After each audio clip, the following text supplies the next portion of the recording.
রূপের বড়াই করিস না রে, রূপ চিরদিন থাকে না। রূপের বড়াই করিস না রে, রূপ চিরদিন থাকে না। নিজের মুখটা দেখা একদিন হইবে রে তোর যন্ত্রণা।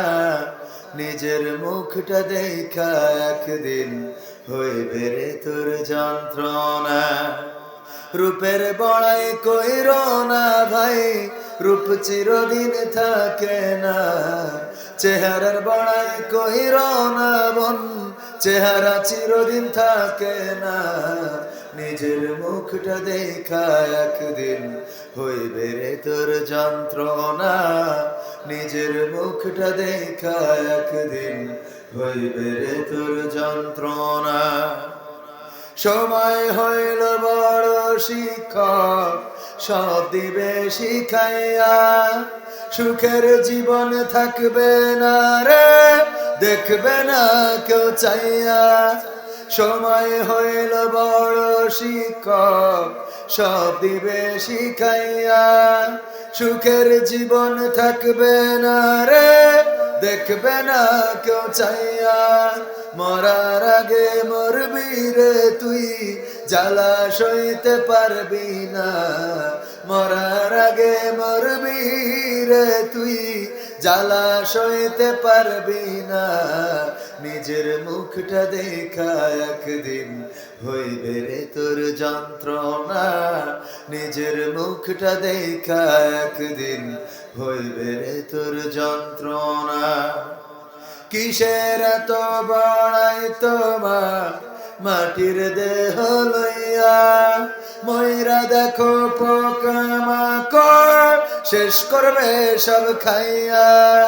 কিসের এত বড়াই তোমার মাটির দেহ লইয়া। ময়রা দেখো পোকামাকড় শেষ করবে সব খাইয়া। এই দুনিয়া ছাড়তে হবে, অহংকার আর কইর না। এই দুনিয়া ছাড়তে হবে, অহংকার আর কইর না। নিজের মুখটা দেখা একদিন হইবে রে তোর যন্ত্রণা। নিজের মুখটা দেখা একদিন হইবে রে তোর যন্ত্রণা। ক্ষমতার বড়াই কইর না ভাই, চেয়ার চিরদিন থাকে না। পাওয়ারের বড়াই কইর না বোন, চেয়ার চিরদিন থাকে না। নিজের চেয়ার দেখা একদিন হইবে রে তোর ভাবনা। নিজের মুখটা দেখা একদিন হইবে রে তোর যন্ত্রণা। ঠিক না বে ঠিক? চেয়ারের বড়াই যারা করে, রূপের বড়াই যারা করে, সৌন্দর্যের বড়াই যারা করে, এই সৌন্দর্য কি চিরদিন থাকে? ক্ষমতার বড়াই যারা করে, ক্ষমতা কি চিরকাল থাকে? শক্তির বড়াই যারা করে, শক্তিও চিরকাল থাকে না।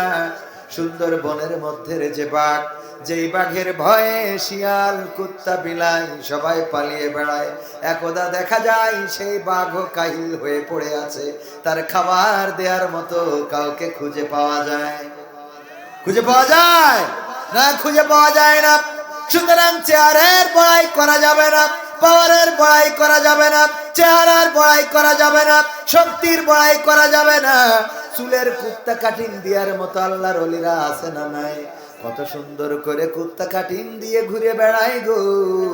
আর আল্লাহ যদি ক্যান্সার নামক রোগটা দেয়, তাইলে যখন থেরাপি নাই, ইনজেকশন দেয়, বলেন উপরের নিচের কোন জায়গার চুল কি থাকে? কথা কয় না, থাকে? সব ঘরে চলে যায়। তার মানে এই চুলে কুত্তা কাটিং দিয়ে কোনো লাভ নাই। চুলের সৌন্দর্য আল্লাহ দিয়েছেন তাই আছে। আল্লাহ চাইলে তোমার মাথার মধ্যে সূর্যের আলো জ্বালাই দিতে পারে। আকাশে একটা সূর্য আর মাথার পরেও একটা থাকে না? থাকে না? বেলা উঠতে পারে না? পারে না? মাথার মধ্যেও বেলা উঠতে পারে। ওগো আমার ভাইয়েরা, এই জন্যে রূপের বড়াই করে লাভ নাই, ক্ষমতার বড়াই করে লাভ নাই, চুলের বড়াই করে লাভ নাই, চোখের বড়াই করে লাভ নাই। ভাইয়েরা তো আছে রে, আবার ওই পাশে মা বোনেরা আছে না নাই? ওরে বাবা কি চেহারা রে, যাই দেখে আমার মেম্বারের ছেলে পাগল হয়ে যায়। বলে আমি যখন কলেজেতে পড়ি আমারে ভালোবেসে আমলিগির চেয়ারম্যানের ছোট ছেলে সেই ছিল গলায় দেবে দড়ি। ঠিক না বেঠে? ওর মনে খুব কষ্ট, এজন্য একটু জোরে কইছে। হ্যাঁ ভাই, ওর মনে খুব কষ্ট। ওগো আমার ভাইরা, দাঁড়ানো ভাই জানেরা, বসার জায়গা যদি না থাকে বসার দরকার নাই, আর যদি জায়গা থাকে বসলে কোনো ক্ষতি নাই। এই মাহফিলে যদি বসতে পারেন, আসতে পারেন, আল্লাহ চাইলে এই মাহফিলটা আপনার আমার নাজাতের ওসিলা করে দিতে পারে। বলেন সুবহানাল্লাহ। এই মাহফিলে বসলে রাসূলের ভাষায় এটা রিয়াজুল জান্নাহ, জান্নাতের বাগান। জান্নাতের বাগানে যদি আপনার বসার সৌভাগ্য না হয়, বলেন দেখি, ভোটের দিন যদি ভোট দিতে না যান, ভোটের দিন যদি বিদেশে থাকেন, ভোটের দিন যদি এলাকা ছাড়া থাকেন, এবার চেয়ারম্যান পাশ করলে এসে যদি সামনের কাতারে বলেন আমার ভাই, তোমার ভাই মকবুল ভাই, মকবুল ভাই, বলবে না? বলবে না? সিলি মালয়েশিয়া এসে এখন মকবুল ভাই, ঠিক বলছি তো? ঠিক না বে ঠিক? তার মানে ভোটের দিন থাকার দরকার আছে না নাই? ভোটের আগে থাকার দরকার, রাজপথে থাকার দরকার। যখন আমার মাননীয় প্রধানমন্ত্রী, সাবেক জননেত্রী হোক আর না হোক, শেখ হাসিনা যখন চলে গেল গো, এখন আর রাজপথে কেউ দাঁড়ায় না, আছে না নাই? এখন আর বলে না খেলা হবে, বলে? এখন আর বলে না, এখন বলে না পালাবো না, প্রয়োজন হলে ফখরুলের বাসায় গিয়ে উঠবে, বলে? এখন না, এখন আর বলে না। যখন শেখ হাসিনা ছিল তখন বলল পালাবো না, তখন বলল মাঠ ছাড়বো না, আমরা পিশাব করে দেবো, তাতে ছাত্ররা যারা আন্দোলন করছে বানের পানের মতো ভেসে যাবে, না বানের পানির মতো ভেসে যাবে। কত লিকসার দিল গো। আর যখন আমার শেখ হাসিনা কলিজার টুকরা বোন আমার চলে গেল রে, তখন আমার সেই দাদারা দিদিরা আর কেউ কোনো কথা বলে না। এখন আবার নতুন করে বলছে আগে ছিলাম নায়ক, এখন হয়েছি সমন্বয়ক। ঠিক না বেঠি? এখন আবার ওরা এই পথে গায়, ঠিক না বেটে? তার মানে বুঝা কি গেছে না যায় নাই? দেখেন, সুবিধাবাদ জিন্দাবাদ। এই সুবিধাবাদী যারা আছে, রাজপথে যারা দাঁড়ালো না, যারা রাজপথে নামলো না, শেখ হাসিনার রাখার জন্য যারা একটা দিন মিছিল করলো না, এখন যদি শেখ হাসিনা চট করে ঢুকে পড়ে আর যদি ক্ষমতা দখলে নাই, তখন যারা স্লোগান দেবে ওগের শেখ হাসিনা নিজেই কাঠি খোলার দরকার আছে না নাই? যে তোগের বিপদের সময় আমি যেই দাদার কাছে চলে গেছি, তোরাও তো সব পলাইলি, কথা কয় না? একজনও তো রাজপথে আসলি নে। এই কথা কেন বললাম? কোন রাজনীতির জন্য নয়। এই মাহফিলটা জান্নাতের বাগান, রিয়াজুল জান্নাহ রাসূলের ভাষায়। এই জান্নাতের বাগানে যদি বসার সৌভাগ্য না হয়, যদি আসার সৌভাগ্য না হয়, কালকে যদি মারা যান, আপনি যেদিন মারা যাবেন দোয়া করব আমরা, আল্লাহ তোমার বান্দার কবরটারে জান্নাতের বাগান বানাও। আল্লাহ বলবে দুনিয়ার পরে জান্নাতের বাগান ছিল, কোনোদিন ঢুকিনি, এখন ওর কবরে কেন জান্নাতের বাগান ঢুকাবো? কথা কি বোঝা গেছে? ভুল বললাম না ঠিক বললাম? দুনিয়ায় যার মসজিদে ঢুকার সৌভাগ্য হলো না, 5 ওয়াক্ত মসজিদে মুয়াজ্জিন আযান দেয়, ডাকে হাইয়া আলাস সালাহ, আসো নামাজের দিকে, হাইয়া আলাল ফালাহ, আসো কল্যাণের দিকে। না, এই কল্যাণের দিকে পাওয়া গেল না। কিন্তু আমার চায়ের দোকানদার কোনোদিন আজান দিল না, কোনোদিন মাইক খাটালো না, কোনোদিন ডাক দিল না, এই মকসেদাই চা খেয়ে যা, বলেছে? তার দোকানে খালি টেলিভিশনটা জুড়ে দিয়েছে, আলিফ লাইলা আলিফ লাইলা আলিফ লাইলা। কি আগের সময় ছিল না? ছিল না? লোকের ভিড় কম হয়তো না বেশি? খালি আলিফ লাইলা আলিফ লাইলা, লোকের ভিড় বেশি। শুক্রবারের কথা মনে আছে না নাই? 80-র দশকের মানুষ, 90-এর দশকের মানুষ জানেন, শুক্রবারে বিটিভিতে একখান করে ছবি দিত। আর ওই দিন যার বাড়ি টেলিভিশন আছে রে, ওরে আল্লাহ, আগে যে জায়গা ধরে রেখে আসতো রে। ঠিক বলছি না ঠিক বলছি? সত্য না মিথ্যা? আমার গ্রামে আবার গ্রামের কথা খাওয়া লাগে শুনি আবার আমার কাটি খুললি। গ্রামের ঘটনা বলবো বলবো কেন? আমরা ক্ষমতায় খুলবে, অসুবিধা নেই, যা হয় হবে। ও আমার ভাইরা, দুইজন অন্যায় করেছে। অন্যায়, একটা ছেলে আর একটা মেয়ে কি অন্যায় করতে পারে বুঝে নেন। অন্যায় করেছে, করার পরে ধরা পড়ার কারণে তাদের বিচার সালিশ করি, জরিমানা করি 3000 টাকা, যতদূর মনে পড়ে জরিমানা।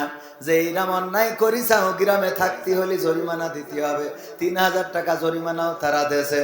এখন গ্রামের লোক বলছে তাহলে এখন এই টাকা দিয়ে কি হবে? অন্যায় করেছে। একজন বলছে মসজিদের পায়খানা ঘর বানাও, বলছে মসজিদের পায়খানা ঘর বানালেও তাতে সোয়াব হবে, এটা করানো যাবে না। বলছে এই টাকা পায়খানা ঘরে লাগা, মসজিদের পায়খানা বুদ্ধি দিতেছে। তা বলছে মসজিদে যদি কেউ পায়খানা ঘর করে দেয় তাও তার সোয়াব হয়, সুতরাং যে কাজ করি সেই কাজের টাকায় সোয়াব হলে হবে না। তা কি করতে হবে? বলছে একটা কাজ করা যাক, আমাদের গ্রামে তো টেলিভিশন নেই, আমরা একটা টেলিভিশন কিনি, ওই যত দেখবো গুনাহ হবে ওগেরও হবে। বুদ্ধি ভালো না? টেলিভিশন কিনলো, কেনার পরে আমার গ্রামের বটতলায় এখন সেখানে ঈদগাহ, আমার আমির ভাই জানে নিয়ে গিয়েছিলাম। আমির ভাই আছে তো যাবে পলাই বেড়াবে, আমলিক করে কি করবে। ও আমার ভাইরা, আমির ভাই দেখে এসেছে সেই ঈদগাহ, ওইখানে ছিল ক্লাব ঘর, ওখানে টেলিভিশনের ঘর, টেলিভিশনের জন্য আলাদা করে একটা স্টেজ বানানো ছিল। ওই স্টেজে ব্যাটারি দিয়ে চালাইতে হয়তো কারেন্ট ছিল না, ওই টিভিটা শুধুমাত্র কিনা হয়েছিল যে ওরা গুনাহ করেছে, ওকে যেন গুনাহ আরো বাড়ে, এজন্য কিনেছে। বুদ্ধি দেখেছেন? শয়তানি বুদ্ধি কাকে বলে? ভাইরা আমার, এই যে খারাপ কাজ করার কারণে টেলিভিশন কিনলো, টেলিভিশন জুড়ে সারা গ্রামের মানুষ শুক্রবারে সেখানে একত্রিত হতো, আবার আলিফ লাইলার দিন একত্রিত হতো। ওগো আমার ভাইয়েরা, ওই জায়গায় তো কোনোদিন আজান দেয় নাই, ওই জায়গায় টেলিভিশন জুড়ে কোনোদিন যে অপারেটর ছিল সে কোনোদিন বলে নাই আসো আসো কল্যাণের দিকে, আসো নাজাতের দিকে, আসো ভালোর দিকে, অথবা বলে নাই আসো খারাপের দিকে, কিছুই বলে নাই। কিন্তু লোকের অভাব হয় নাই। আর আমার মসজিদে মুয়াজ্জিন আজান দেয় ফজরের জামাতে, মাঝে মাঝে দেখা যায় ইমাম আর মুয়াজ্জিন ছাড়া আল্লাহর বান্দারা সব তাহাজ্জুদে। ঠিক না বেঠে? সত্য বললাম নাকি মিথ্যা বললাম? কথা কয় না। ওগো আমার ভাইয়েরা, এই দোকানে যারা বসে আছেন, চায়ের দোকানে, আড্ডায়, সিনেমায়, তাস খেলায়, বিভিন্ন জায়গায় বসে আছেন, আপনাদের করজোরে বলবো ভাইরা আমার, আজকে আমরা ডাকছি আসেন না। পরকালের ময়দানে যেদিন বিপদে পড়ে যাবেন, ওই দিন হুজুরে ডেকে বলবেন হুজুর গো একটু পার করে দেন, আমিও আপনাকে দাড়ি পাল্লার লোক ছিলাম। কথা কয়? এই আপনাদের অসুবিধা হচ্ছে? কি হবে বেঁচে থেকে অযথা বিদ্যা শিখে, যদি না গড়তে পারি শোষণবিহীন সমাজটাকে? কি হবে বেঁচে থেকে? কি হবে ছাত্র সেজে চুমু খেয়ে সনদ খানা, যদি হয় বিদ্যালয়টা পরিমণিদের আড্ডাখানা? ও আমার ভাইয়েরা, বিদ্যালয় ভার্সিটি গুলো এখন যারা অন্যায় করে তাদের দখলে, ভালো মানুষের স্থান নাই। এখন তো তাও একটু জায়গা হয়েছে। 3 মাস আগে নামাজ পড়াও যেত না, গোপনে নামাজ পড়তে হতো, টাকনুর উপরে কাপড় পরলে বুঝে নিত এইটা বিশেষ দলের লোক, পিটানি শুরু হয়ে যেত। ঠিক না বেঠে? কথা কয় না? তার মানে সারসাই এগুলো ছিল না। ছিল মানে কি? গুগাতে আমার জুতো খুলি তো দোমাত বালুন্ডা কোনে বালুন্ডা আমার সে জুতো পাই দিতে দেয় না। আমি বলছি ভাই টাকা দেখি না জুতো, বলছে আপনি জুতো নিতে মায়ের আমাদেরও খাওয়াবেন। বালুন্ডা ওই যে উনি জানেন। হ্যাঁ আরো ছিল। আমি তো উঠেতে আমি বললাম যে খেলা হবে, আমি তো খারাপ কিছু করিনি, ওরা যা শিখিয়েছে তাই কইয়ে বলছে যে বের। আপনারা যদি বলেন না এখানে ভালো ছিলাম, আমি তো মানবো না। মানা যাবে? আমার দাঁড়ানো যুবকেরা, কলিজার টুকরা ভাইয়েরা আমার, আমি যেখানেই যাই যুবকদের ভিড় পড়ে যায়। আমার এলাকা বলে একটু কম, অসুবিধা নাই, গ্রামের ফকির ভিক্ষা কম পাইলেও কোনো অসুবিধা নাই, কিন্তু এলাকার লোক যেন না বলতে পারে যে বগুড়ায় যেত, কুষ্টিয়ায় যেত, রাজশাহী যেত, চাঁপাইনবাবগঞ্জে যেত, রংপুরে যেত, আর ওখান থেকে বুগলা বুগলা টাকা নিয়ে বাড়ি এসে মজা মারতো। আমাদের কোনোদিন বলিনি, এই কথা যেন বলতে না পারে। এই জন্যই মাঝে মাঝে দুই একটা প্রক্সি দিই, বোঝা গেছে তো, মাঝে মাঝে দুই একটা মেরি দিয়ে যায়, যাতে আপনারা অভিযোগ করতে না পারেন। ভাইরা আমার, আমার কলিজার টুকরা যুবকেরা, যদি মনে হয় আল্লাহর কোরআন শোনার দরকার, আল্লাহর কোরআন জানার দরকার, মানার দরকার, এখনো যে খালি জায়গাগুলো আছে, ওই সামনে কি সোয়াটার নেই নাকি? সোয়াটার নেই, আগায় নবো তাই এনো পিছনে জায়গা ভরিনি, একটু মেলা না দেখা গেলে ভাল লাগবে। শর্ট কই, শর্ট কই, হ্যাঁ ওই সব তুলি থো বাড়ি, শীতকালে গায়ে দিয়ে। যত জায়গা ফাঁকা আছে সব বিছাই দেন, সব বসবো। ওসু না ভাই, এসো না, আমি আমার কাছের লোক, ও মধু, সবাই আমার বাড়ির কাছের লোক, সবাই আমার ভাই, কলিজার টুকরা। যে কটা চলি যাবে ও কটার কপালে হেদায়েত নেই, ও বইলেও লাভ নেই। কারণ আমি তাকে বইলে, আল্লাহ রাসুলই পারে নাই, আবু জাহেলের গা টিপে দিয়ে, আবু তালিবের পা টিপে দিয়ে হেদায়েত করতে পারিনি। তো তোকে সুনা মধু করলি হয়, তোকে জন্য 2.5 হাত বাকারি লাগবে, ঠিক না বে ঠিক? এখানে বসবে কারা? আল্লাহ যাদের কবুল করবে তারা ছাড়া বসতে পারবে না। যদি উদাহরণ দিতে যাই, উদাহরণ দিয়ে মাঝে মাঝে বলি, মুরগি পুষেছে আমার পরিচালক ভাই, পরিচালক রাগ করিস তো, মন খারাপ করে দিয়েছে, ওর মনেতে রাগ না, ওইলে এমনি একটা ভাব নিলাম পয়লা, মানে উঠে পরে একটা ভাব নিতে, একটু এলাকার মাহফিল বলতে মানুষ দাম দিচ্ছে তো, হঠাৎ মনে করে একটা ভাব নিই, হুজুরি একটা ভাব আছে, কারণ আমি তো দ্বিতীয় বক্তা, প্রধান বক্তা তো আছে, তো এখন উনার নাই, মুরগি নেই, আমার ভাই তো কনে সাড়া পড়, সাড়া তোলা বলছে মুরগি পুষার জন্য বউ অনেক, হ্যাঁ এই বললেন। যাই হোক ভাইরা আমার, লাইভ যাচ্ছে, অনেকে আবার বলবে দেখেন মাহফিলের ময়দানটা হাসি রহস্যের মঞ্চ করে ফেলেছে। ভাই, মাহফিলের ময়দানে হাসি রহস্যের মঞ্চ করে নাই, বরং কিছু কথা, কিছু আনন্দ, কিছু বিনোদন, কিছু শিক্ষা দেওয়ার দরকার আছে না নাই? খালি শুধুমাত্র বলে গেলাম বলে গেলাম বলে গেলাম না বলে যাওয়ায় যদি এই ময়দান থেকে যদি হেদায়েত হয়ে যেত, তাইলে বাংলাদেশে যত ওয়াজ হয়, আগামী কালকেই তো কোরআনের রাজ কায়েম হওয়ার কথা, ঠিক না বেঠি? ওয়াজ শুনে আসলে খুব বেশি হেদায়েত হয় না। হবে কি, ওয়াজ যারা শুনতে আসে তারা দেখতে আসে যে কোন হুজুর ভাইরাল হুজুর না হইলে তারা আসে। আমার ভাই ওয়াজ করলো আমার থেকে ভালো, পবিত্র কোরআন থেকে রিলে করে শোনাইছে, বলেন এর 3 ভাগ 4 ভাগের 1 ভাগ লোক কি ছিলেন? ছিলেন না। ওয়াজ করলো ভালো, কিন্তু আমাদের ভালো লাগেনি, কারণ আমাদের দলের হতে হবে, আমাদের পছন্দের হতে হবে। তার মানে শ্রোতা যারা আসে তাদের পছন্দের না হইলে ওয়াজ শোনে। এই একই মাঠে যদি আমির হামজা ভাই আসতেন, বলেন দেখি এই জায়গায় কি জায়গা ধরতো? তালি যারা বলে আমরা কোরআনের জন্য যাই, আসলে এইটা বানোয়াট কথা, মিথ্যা কথা, ভুল কথা, পাম দিয়া কথা। কি কথা? মিথ্যা কথা, বানোয়াট কথা, ভুল কথা, পাম মারা কথা। এরকম ওপেন কিন্তু কেউ বলবে না আমি ছাড়া। কারণ আমি কেন বলবো? আমি যেহেতু অনেকেই বলে আমি নাকি হুজুর না, এই জন্য আমি বলি, বুঝলেন? হুজুর যারা তারা বলবে না, কারণ গায়ে পড়ে, কনে পড়ে। আমি তো আর হুজুর না, সুতরাং আমার পড়ারও ভয় নেই। কথা কি ঠিক আছে ও আমার ভাইরা? তাইলে যারা আসে ওরা আসে আমির হামজা, এইটাকে কেন্দ্র করে হামজা ভাইকে ভালোবাসে, তাই আসে। কোরআন ভালোবেসে যদি আসতো, তাইলে আমার পরিচালক যদি ওয়াজ করে তাও আশা লাগবে, যদি আমার ভাই ওয়াজ করে তাও আশা লাগবে, যদি আমির আলী ওয়াজ করে তাও আশা লাগবে, কারণ কোরআন থেকে যারা বলবে সেটা শোনার দরকার আছে না নাই? এইবারে একই মাঠে যদি মিজানুর রহমান আজহারী আসে, বলেন দেখি লোক আরো কেমন হবে? কেমন হবে মানে কি? এই দেখার জন্য আসতে যাইয়ে চাপা খেয়ে পাত তলে পড়ি 3-4টে মরেও যাবে, কবে ওরা শহীদ হয়ে গেছে, কবে না কবে? অথচ মিজানুর রহমান আজহারির জন্য এসেছে, কোরআনের জন্য আসে নাই। আমির হামজার জন্য এসেছে, কোরআনের জন্য আসে নাই। কবির বিন সামাদের জন্য এসেছে, কোরআনের জন্য আসে নাই। মাওলানা আরো যত আছে পছন্দের হুজুরদের জন্য এসেছি, কোরআনের জন্য আসে নাই। সে বলে হুজুর আপনার ভালোবাসি কোরআনের জন্য। এটা মিছে কথা। সামনে আমি সামনেই বলি ভাই, এই মিথ্যে কথা বলার তো কোনো দরকার নেই। কি এর কোরআনের জন্য ভালোবাসি?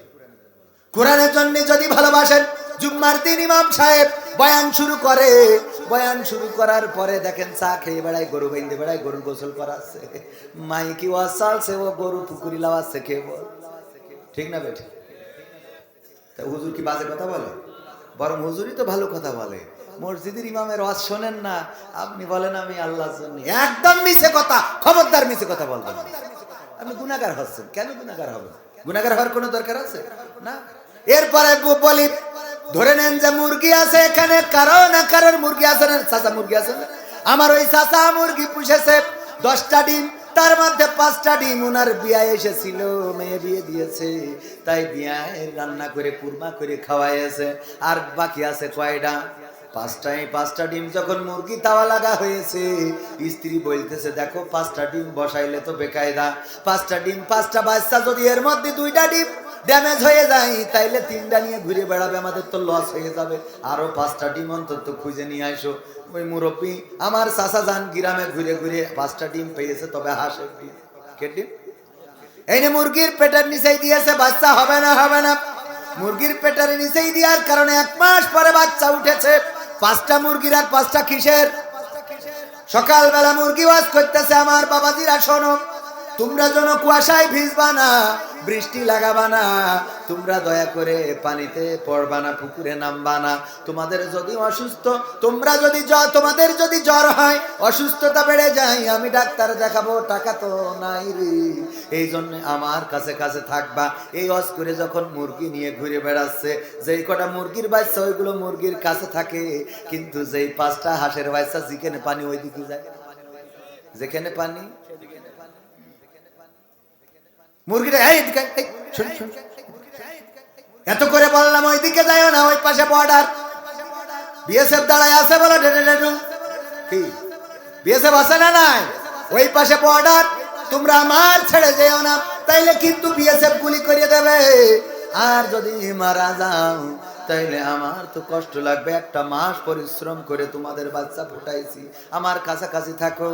5টা মুরগির বাচ্চা কাছাকাছি আছে, কিন্তু যেই 5টা হাঁসের বাচ্চা টিউবওয়েলের কাছে যে পচা কাদা পানি, ওইটা পাওয়ার পরে মনে হচ্ছে যে কালকে ঈদ গোসল করা শুরু করিয়েছে। ওরে গোসল কিলিবিলি কিলিবিলি করি, পচা কাদা পানি শুধু মাকে, তোমাকে আবার ঘাড়ের পরে তোলে, তুই আবার ঝাড়া মারে,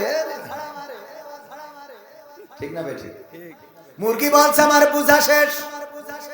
এই হাঁসের বাচ্চা, আমার বুঝা শেষ, তোরা আমার জাতের না, তোরা বেজাম্মা। তোরা যদি আমার জাতের হইতিস তাহলে আমার পেটের নিচে থাকতিস। এই 5টা আমার জাতের, এই জন্য আমার কাছাকাছি আছে।